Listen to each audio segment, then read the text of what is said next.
Hola, sean bienvenidos hoy a este nuevo video tutorial donde vamos a comenzar realmente con el trabajo de la calculadora en binario, en este caso programada en Swift. Para eso, primeramente vamos a tener que crear el proyecto en Xcode. Vamos a crear un nuevo proyecto en Xcode.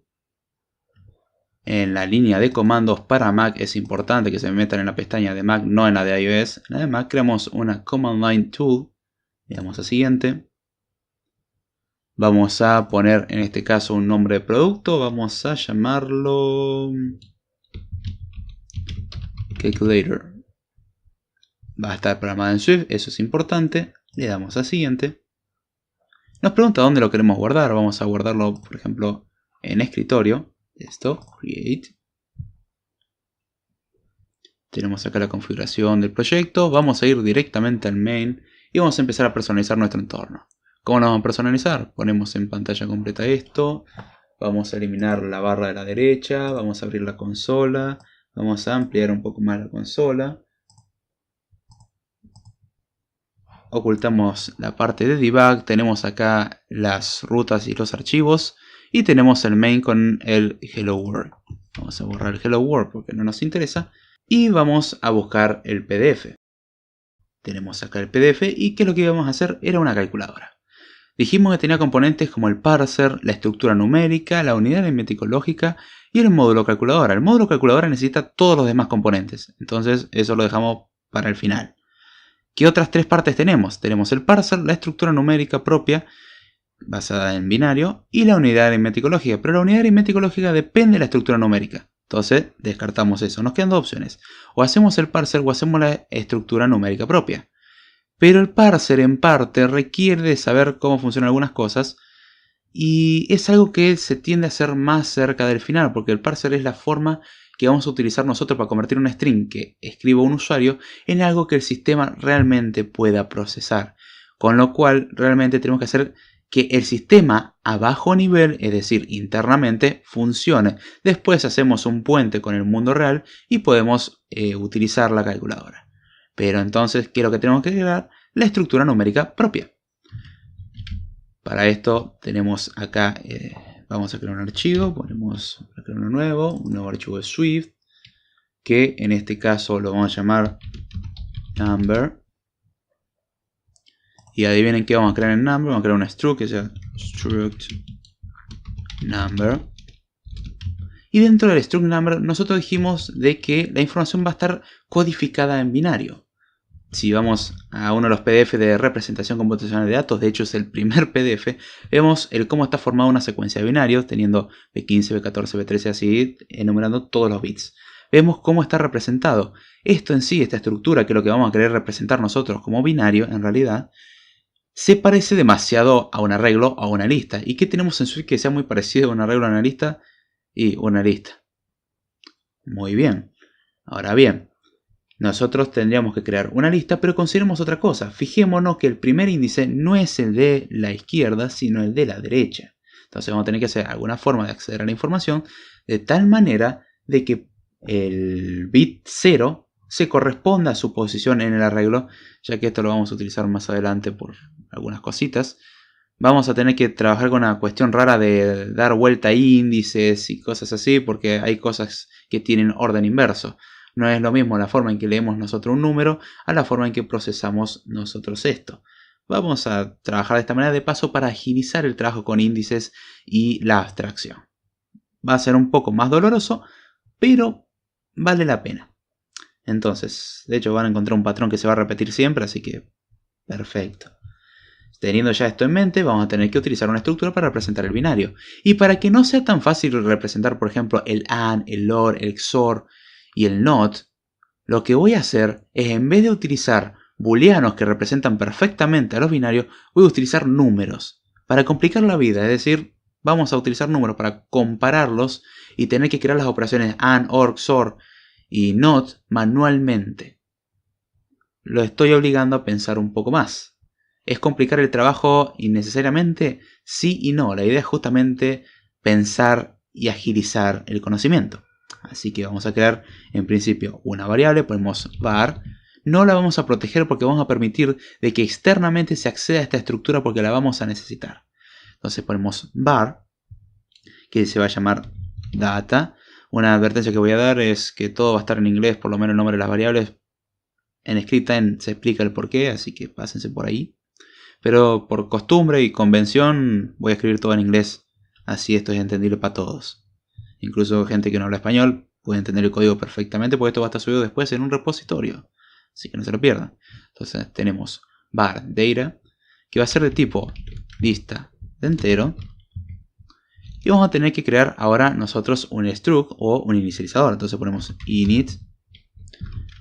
En este caso no va a tomar nada nuestro primer init. Abrimos y cerramos llave. Y dentro de esto lo que vamos a hacer es data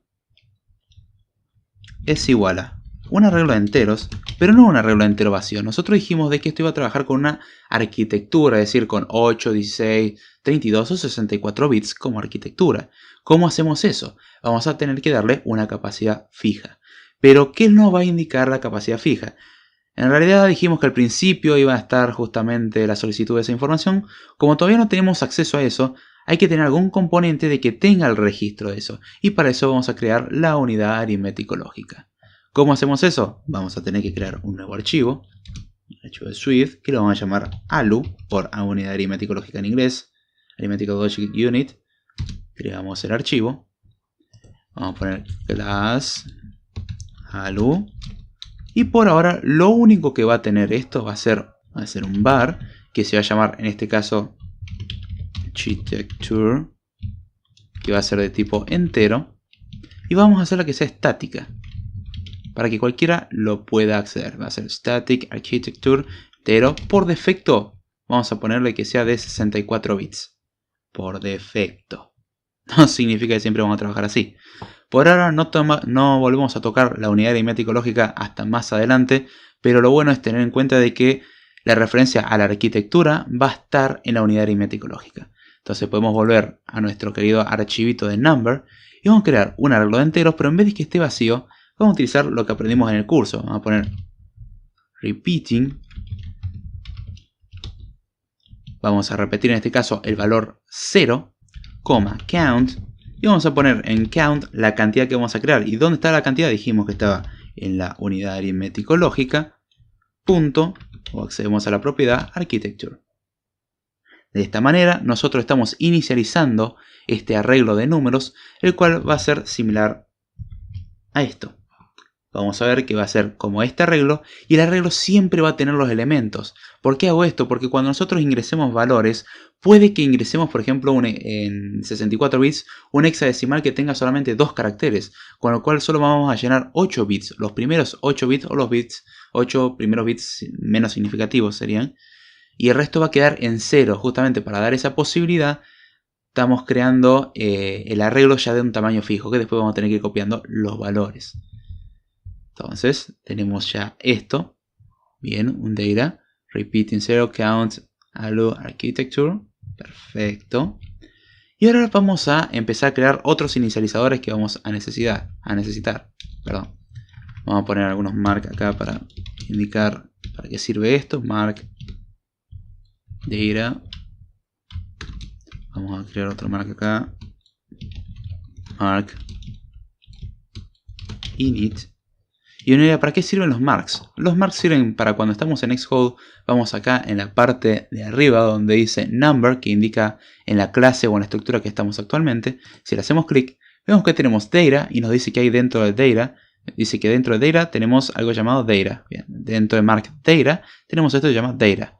Dentro de init tenemos un inicializador que no toma nada. ¡Qué coincidencia! Bien, acá se va a ir reflejando la estructura de... en este caso, nuestra estructura, valga la redundancia. Pero esto hasta ahora nos está creando un número que está lleno de ceros. Y un número lleno de ceros es molesto o monótono porque no siempre nos va a servir. Entonces, ¿qué es lo que vamos a hacer? Crear otros inicializadores. Vamos a comentarlo. Inicializa con todo en 0. Vamos a crear ahora otro inicializador, que se va a llamar en este caso inicializa desde un string.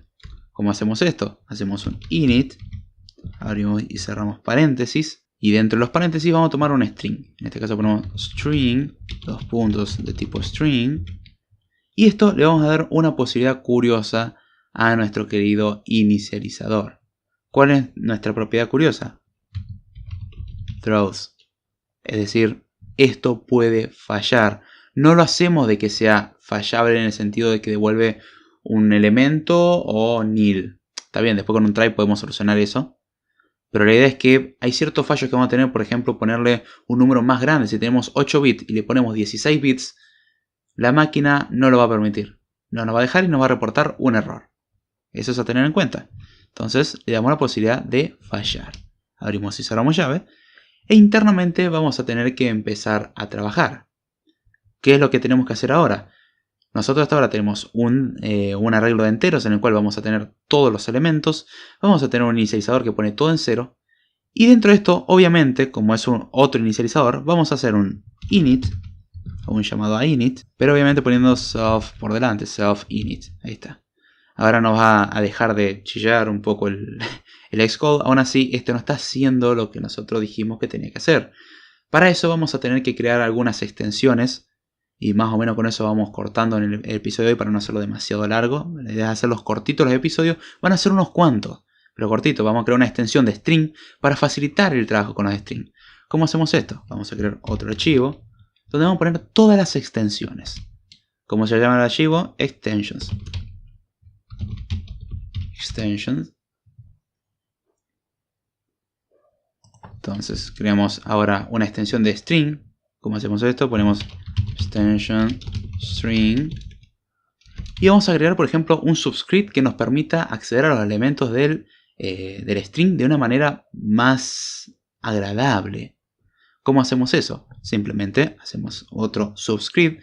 Ya hay una explicación de cómo crear dos subscripts en la misma clase o el mismo elemento. En este caso, string es un struct, pero aún así el principio vale igual. Entonces ponemos subscript, que va a tomar un i que representa al índice que vamos a pasarle. Le vamos a pasar enteros.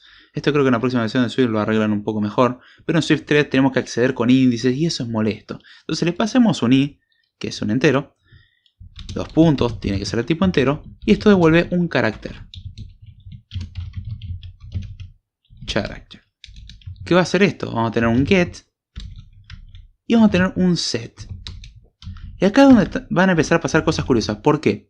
Porque en el caso del subscript original de los strings, tenemos un get, es decir, podemos acceder a datos desde el substring, pero no podemos escribir. Eso es algo curioso. Nosotros vamos a agregarle más poder todavía a los strings, pudiendo escribir en un índice y en vez de hacer referencia con los índices, start index y hacer los offset y desplazamientos, vamos a hacerlo, pero dentro de esta extensión que nos va a facilitar mucho las cosas. Entonces, dentro del get, vamos a hacer self en index, abrimos y cerramos paréntesis y ponemos i. Ahora vamos a ver qué es esto. Es igual.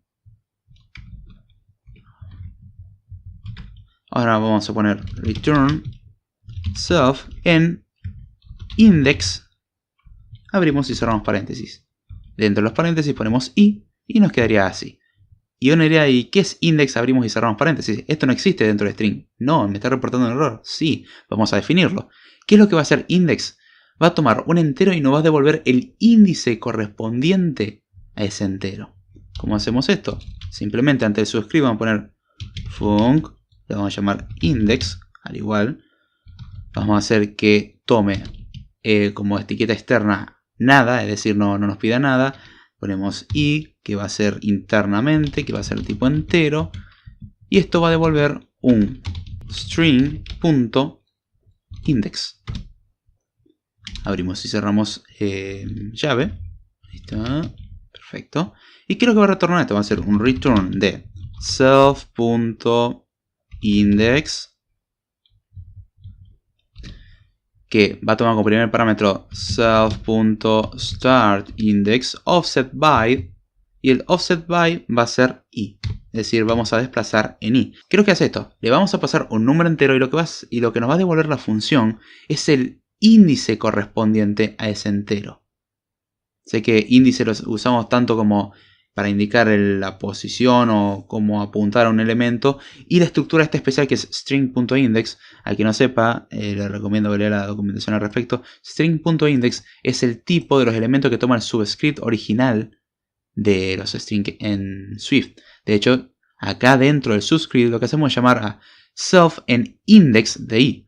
Index de i es justamente el índice correspondiente a un entero, es decir, una posición. Si decimos 0 va a ser el start index sin offset, es decir, con un offset de 0, con lo cual es el mismo índice.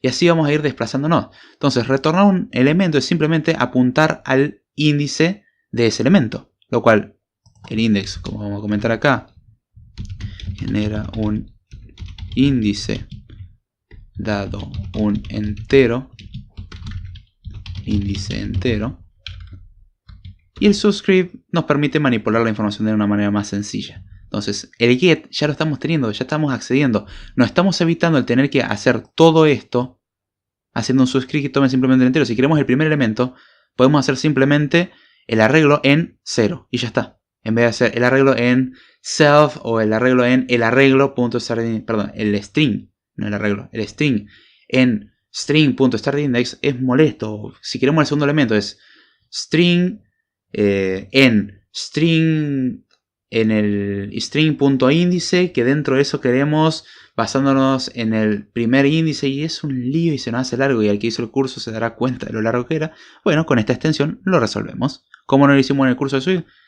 Porque no sabían que existían las extensiones hasta el final, así que ahora sí saben que existen y las pueden utilizar para su favor. Ahora, dijimos que el arreglo original o el string original no permite acceder a los elementos y escribirlos. ¿Cómo vamos a hacerlo? Vamos a hacer una trampita para esto. ¿Qué trampa vamos a hacer? Bueno, vamos a trabajar de esta manera muy simplemente. Vamos a poner let index es igual dentro del set, obviamente, a index en i. En este caso creo que le estamos pasando.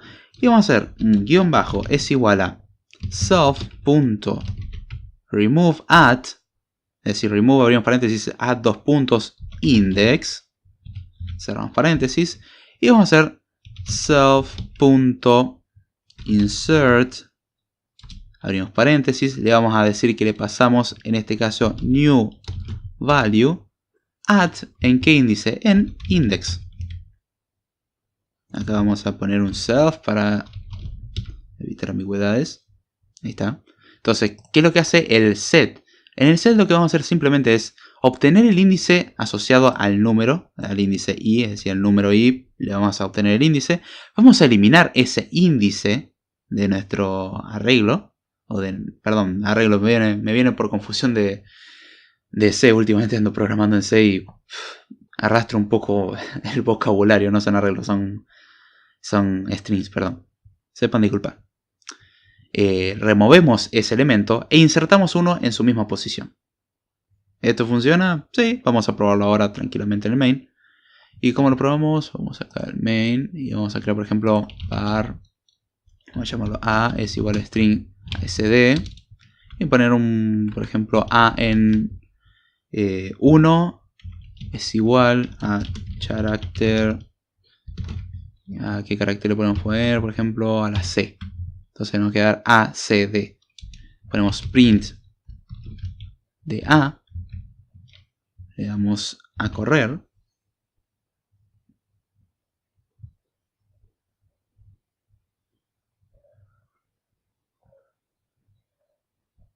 Y nos da ACD.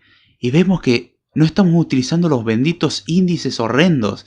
Acá tendríamos que hacer un index after start index. Y es un lío. Y acá, mira, en 1. Y lo trabajamos como si fuese un arreglo.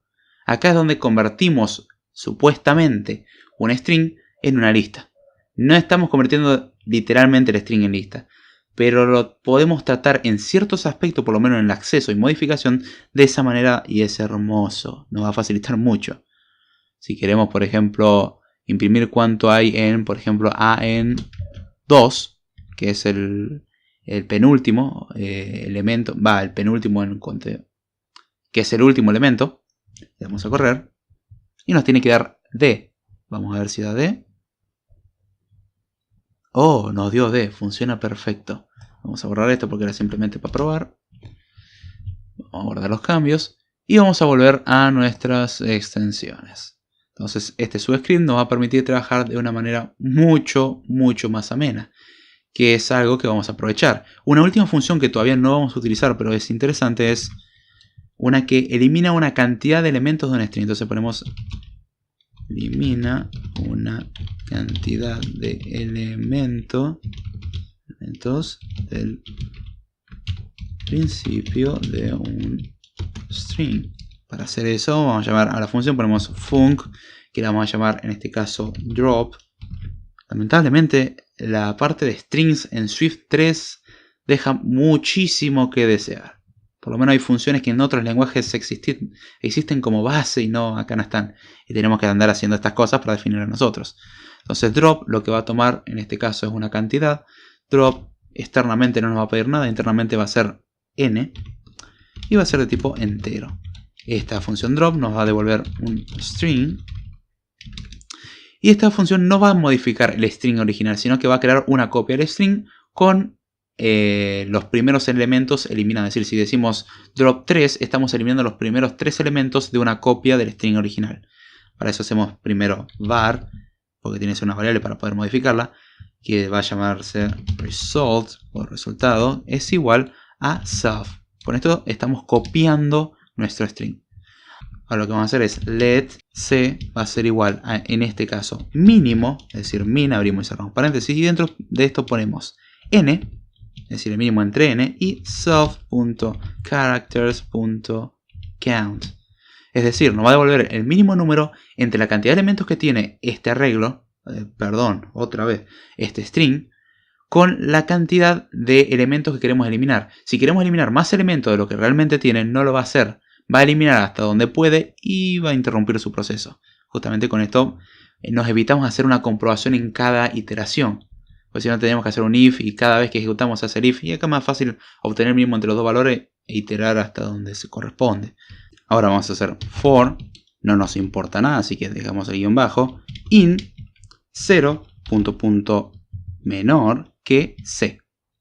Abrimos y cerramos llave. Y ahora lo que vamos a hacer es eliminar el primer elemento. Entonces ponemos guión bajo. Es igual para descartar el elemento que nos va a dar. Y ponemos result.remove add. Y eliminamos el primer índice. Para eso ponemos index en 0. Finalmente. Acá puse. Ahí está. Finalmente vamos a poner un return de, ¿qué cosa? De result. Y vamos a analizar qué hace esto. Primero hacemos una copia del string. Después obtenemos la cantidad correcta de elementos a eliminar. Después hacemos un bucle for, en el cual vamos a recorrer o repetir una cantidad de veces una operación, que en este caso se va a repetir la cantidad de veces calculada anteriormente. A ver. Ahí puse un espacio de más. Ahí está, lo corregí. Recuerden que cuando hacen una secuencia no tienen que poner espacio entre los elementos. Al sumo pueden poner las cosas entre paréntesis, pero no espacios. Entonces vamos a repetir una cierta cantidad de veces la operación. ¿Y qué operación va a hacer? Eliminar el elemento del principio del string. Con esto, si tenemos que eliminar 3 elementos, vamos a repetir 3 veces esto. ¿Vamos a probar que esto realmente funciona? Sí, tranquilamente. Vamos al main. Ponemos let a es igual a sd. Y ponemos un print de a.drop de, por ejemplo, vamos a dropearle 2 elementos. Cuestión de que nos quede solamente la d. Le vamos a correr.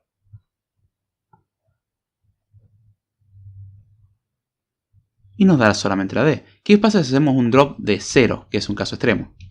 Le vamos a correr.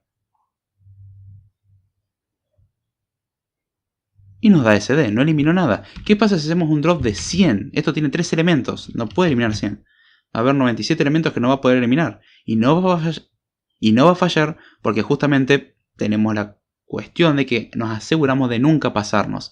Si hubiésemos dejado el for original, como uno pensaría hacerlo, no está contemplando algunos casos y podría fallar horriblemente el programa. Entonces tenemos estas 3 funciones extra que vamos a utilizar para hacer nuestra representación. Con esto vamos a dejar el episodio de hoy. No vamos a seguir más porque si no vamos a marearlo. Simplemente vamos a volver a Number para tener esto ya listo para la próxima. Y en la próxima vamos a seguir creando nuestra estructura número. Sé que pareciera que no hicimos nada, pero teníamos que hacer estas extensiones porque la vamos a utilizar a lo largo de todo este desarrollo. Estas extensiones de hecho la pueden utilizar en todos sus proyectos. Las extensiones suelen ser muy útiles en muchos proyectos, entonces uno suele utilizar siempre las mismas extensiones para facilitarse muchas tareas. Espero que les haya gustado el video, se haya entendido lo poco que explicamos hoy. La idea es no saturarlos. Saben que pueden comentar, compartir, suscribirse, darle a me gusta, darle no me gusta incluso. Les recomiendo no hacer esa última opción. Pero si les gustó realmente, comenten, déjenme saber, compártanlo, también es una excelente forma. Aunque uno diga, ay, pero a nadie que conozco le va a interesar. No importa, compártanlo. Demuestren que están trabajando también es otra forma. Como miren, estoy estudiando y no estoy todo el día de ocioso. Que parezca que está haciendo algo. Bueno, con esto me despido y será hasta la próxima.